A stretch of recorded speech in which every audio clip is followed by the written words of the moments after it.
your hero. I think that one, out of all the other options I mentioned, it's just teams, including your own. So yeah, I did him no favors. Yeah, we knew he was good back then. Like, I'll say that much. You know, give me some credit. Ollie is gonna go. Fishman, no answers for the right click. Well, maybe a Fairy Fire is good enough an answer, and he actually drops a Blood Grenade as he walks away, hitting both Q and Jab, slowing him down long enough that Watson's able to pick up the kill. 1 kill, maybe 2. He's going to be speared back into the tower, but he could still go for the kill on Jabs. He's healthy enough for that much. He's cover a little this laning phase. I'm looking at the Snapfire. High damage early support that can sync up with the Treant, try and bail out these lanes, but he needs to do something soon. Yeah, that safe lane is struggling, so if he doesn't win this lane, he maybe needs to make the rotations happen. Q turns around, throws out a blast. Lorinov, yeah, these rotations aren't going to happen. That I like about this hero, which is we're seeing a lot of frontline spellcast brawlers. Okay. Centaurs, Earth Spirits, these types of big tanky heroes that go in Kunkas. The heal's really nice on them. The blast is not going to be enough. Hit him with the double edge, but a roll in from no one might be able to collect it. No, he rolls past him and straight into the arena. Now he does manage to get off of Magnetize. It's not going to be enough damage to take out 23 Savage. Katomi and DM on the run. They made a heavy commitment to try and kill that carry of 23 Savage. It seems like he just had too much HP, where they just completely underestimated how much. Allows them to make some of these moves. Honestly, this Shaker is having a pretty good early game considering how the lane went. Even if you have to steal some stacks, this is some extra juice as long as you get out. He's going to be caught for it, though. Kicked over his own Fisher, hit by the Ensnare. Now the Eclipse is going to be put to use to quickly kill Lorenov's Shaker and try and chase for more. Now it's Aurora, who are going to be on the run with a lot of catch on the side of CLOUD9. Very likely they can get multiple kills out of this one. A good spear back might be able to spare Jabs his life, but he has been slowed down to a crawl. A roll that doesn't land, but a little mini stun and a Splinter Blast slow. That'll be enough. At some point, he will have Blink, Ags, Bloodthorn, I don't know, whatever he wants. Man, look at the efficiency here. CLOUD9 stacking up in multiple areas as the 14-minute mark approaches. While they're still making plays here, no one's going to be able to roll away as the song comes out from Fishman.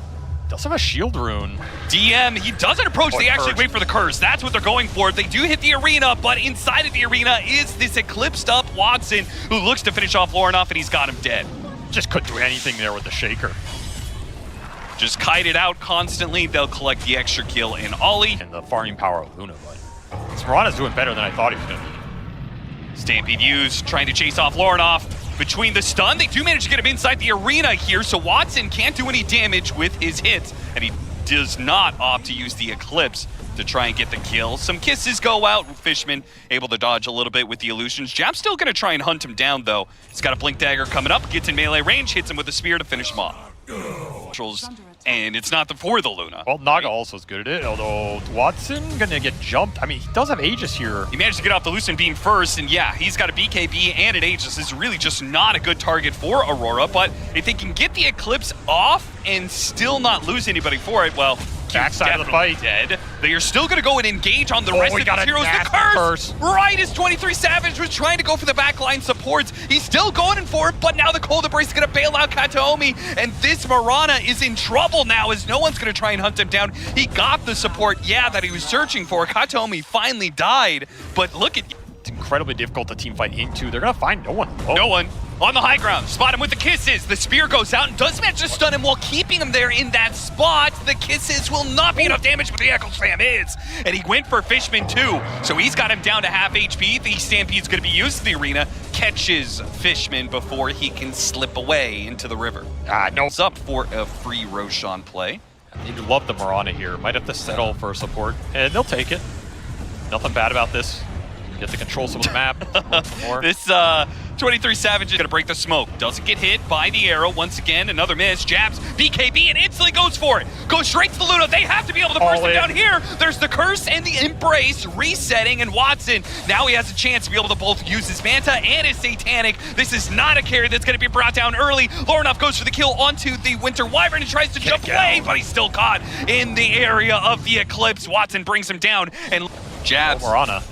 He gets spotted by Kataomi, so he's not going to be making any initiation anytime soon. His Blink Dagger put on cooldown by the hits. Can look for like a fissure and a spear All back. 5 heroes back up. They don't go for the spear back at DM. Oh, that's he hits tough. the back line with a beautiful stomp, and no one rolls in after him. Hits a beautiful magnetize onto 4. They almost managed to burst down Watson. This time it was 23? much closer, but 23 Savage jumps after him, and he's not going to get it. He turns to kill the support, but his life is forfeit in the process.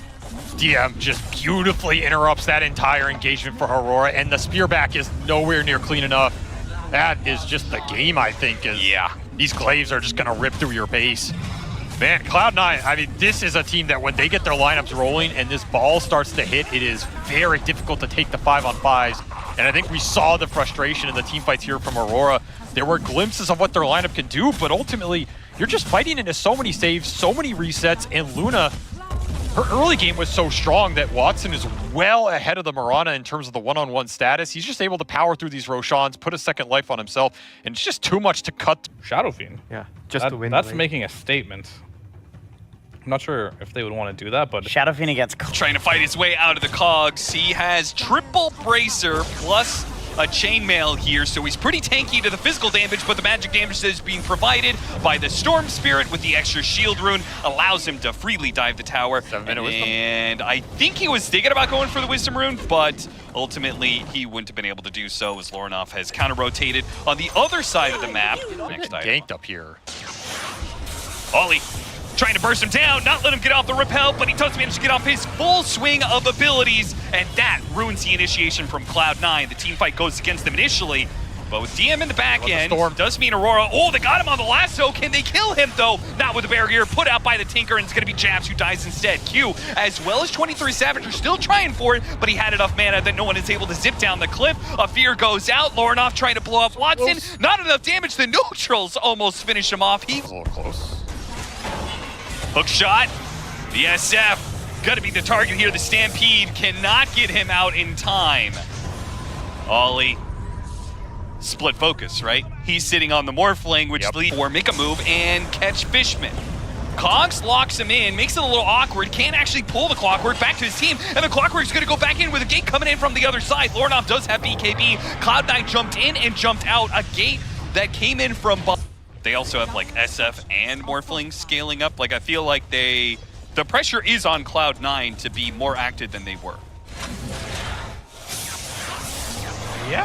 Tempted go on to 23 Savage with the Orchid. Not going to be good enough initially, but with the follow-up there, Shackle Shot, Hook Shot, Cogs pushing him backwards, Rod of Atos holding him in, then a pit, it is disable after disable after disable that will finally bring down the Morphling. The smoke to Yeah, top. will it be good? Will it be good to smoke into an Underlord next to a tier 2 tower? Is Cloud9 going to rotate back to it? No, because they found something else. They were also making an aggressive move. They ran into the Centaur, and Jabs is going to be able to get off his full swing of spells. He may still be dead, but his team is coming into it. Fisherman immediately goes and hits the hook shot onto the Omni Knight. A Requiem goes out, but most of the Cloud9 heroes have already popped their BKBs and backed away, and they're trying to get 23 Savage. Big burst of damage, though, brings down no one. They do manage to hit a Shackle. That finishes them off. A big crit from Watson nails him right as 23 Savage is looking to waveform away, and another root comes out. The SF, we talked about it, once the BKBs are down, there is seemingly infinite number of disables. A Shackle Shot that lands. Can anybody stop Watson? No, he just mows down hero after hero after hero. Roshan. The gate, right next to the pits. They're about to finish up the Roshan. Can they get there in time? No one. Hook shot goes out, but he grabbed the Aegis. 23 Savage. Now it's an opportunity to win the fight with 2 lives. Lorinov already hitting the big Requiem. Watson's dicing him up, though. This whirlwind is kicking in. The SF inside of the pit. Heels coming out. Ollie in the corner trying to save Lorinov's life, and he doesn't. He gets the SF out of there. Jabs is still stuck, though, as is the support. Ollie has been left behind by his cores. 23 Savage is still around. Not sure where he went to, but it looks like he is angling for DM. That's not gonna happen. Too many disables and he's gonna lose his first life. And on his second life, is there anything he can do about it? No one's around to be able to help him out. Well, no one himself. The Storm Spirit is gonna go for it. Nice Shackle Shot. Ollie is here on the side, but if he shows himself, he's dead, and it probably... There's just not a lot of long-term control. And Tinker's just going to keep throwing out these barrier shields. He's going to keep healing you with Greaves, Locket, Matrix. Someone's getting warp flared. The MKB would go a long ways if he could get it. But he's spotted. And that might have just been it. Q, he's going to go for it. Look at the damage. It's nothing. Not a damn thing they can do to Watson with so much effective HP put on this guy. No 23 Savage, no carry to actually get you there. And that will be a 2-0 for Cloud9. I mean, I feel like they were the favorites coming into this series, and they absolutely showed why. This team has a near immaculate